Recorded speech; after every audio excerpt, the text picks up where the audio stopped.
మేడ్చల్ జిల్లా అన్నాజీగూడ LIG township లో పోలీసులు కార్డన్ సెర్చ్ నిర్వహించారు. డీసీపీ పద్మజ ఆధ్వర్యంలో ఏసీపీ చక్రపాణి, పోచారం సిఐబి రాజు సిబ్బందితో కాలనీలో మొత్తం అణువున తనిఖీలు చేశారు. మల్కాజ్గిరి డివిజన్ కు చెందిన 10 మంది సీఐలు, 20 మంది ఎస్ఐలు, మొత్తం 150 మంది పోలీస్ సిబ్బందితో సోదాలు చేపట్టారు. 7 అనుమానితులను అదుపులోకి తీసుకున్నారు. సరైన పత్రాలు లేని 21 వాహనాలు, 50 లీటర్ల మద్యం, 2 కమర్షియల్ గ్యాస్ సిలిండర్లను స్వాధీనం చేసుకున్నామని మల్కాజ్గిరి డీసీపీ పద్మజ తెలిపారు. గతంలో గంజాయి కేసులో జైలుకు వెళ్లి వచ్చిన వారిని గుర్తించి కౌన్సిలింగ్ ఇచ్చామని వెల్లడించారు. ఎవరైనా అనుమానాస్పద రీతిలో కనిపిస్తే తక్షణం పోలీసులకు సమాచారం ఇవ్వాలని డీసీపీ సూచించారు.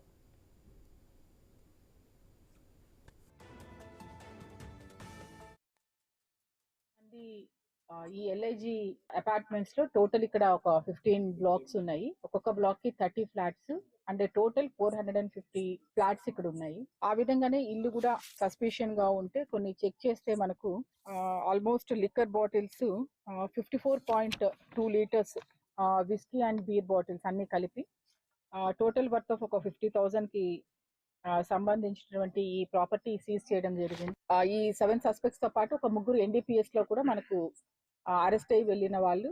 But now that away from that బానే ఉన్నారు అందరూ. బట్ వాళ్ళు పోలీస్ వాచ్ లోనే ఉంటారు.